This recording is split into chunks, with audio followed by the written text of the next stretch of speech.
తాకట్లో ఉన్న మీ బంగారాన్ని విడిపించి ఆ రోజు ఆన్లైన్ రేటుకి కొంటాం. Sharma gold company. Hyderabad metro railway సేవల్లో మరోసారి సాంకేతిక సమస్య తలెత్తింది. మియాపూర్ ఎల్బీ నగర్ క్యారిడర్లో మెట్రో రైలు ఎక్కడికక్కడ నిలిచిపోయి ప్రయాణికులకు తీవ్ర అసౌకర్యం కలిగింది. ఖైరతాబాద్ మెట్రో స్టేషన్ వద్ద మెట్రోలో సాంకేతిక లోపం గుర్తించిన అధికారులు వెంటనే రైలు నిలిపేశారు. సాంకేతిక లోపంతో ట్రైన్ స్టేషన్లోనే నిలిచిపోవడంతో ప్రయాణికులు లోపలికి అనుమతించకుండా మెట్రో సిబ్బంది తాత్కాలికంగా అడ్డుకుంటున్నారు. దీంతో ప్రయాణికులు తీవ్ర ఇబ్బంది పడ్డారు. ఒక్కసారిగా మెట్రో రైలు నిలిచిపోవడంతో రాత్రి వేళ డ్యూటీలు ముగించుకున్న ఉద్యోగులకు, ఇతర ప్రయాణికులకు ప్రయాణం మధ్యలోనే ఆగిపోవడం వల్ల తీవ్ర అసౌకర్యం అయితే ఏర్పడింది.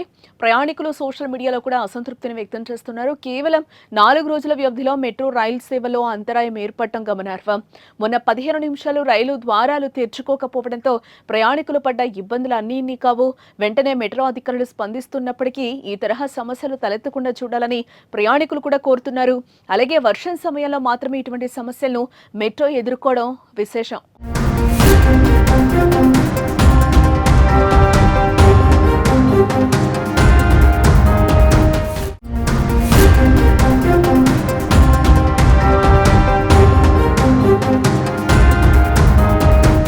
ఇక మరోపక్క మెట్రో రైలు ఛార్జీలు పెంచే అవకాశాలపై తాజాగా సంకేతాలు కూడా వెలువడ్డాయి. మెట్రో వర్గాల సమాచారం ప్రకారం మే 2వ వారంలో సవరించిన టికెట్ రేట్లు అమల్లోకి వచ్చే అవకాశం ఉన్నట్లుగా కూడా మనకు కనిపిస్తుంది. ప్రస్తుతం ఎల్ఎన్టీ గ్రూప్ చైర్మన్ అమెరికా పర్యటనలో ఉన్నారు. ఆయన భారత్కు చేరిన తర్వాతనే ఛార్జీల పెంపుపై తుది నిర్ణయం తీసుకునే అవకాశం ఉన్నట్లుగా సమాచారం.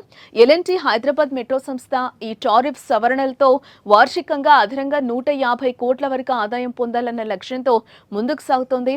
ఛార్జీలు పెంచే అంశంపై ఇప్పటికే సంస్థ రాష్ట్ర ప్రభుత్వానికి లేఖల ద్వారా సమాచారం ఇచ్చింది.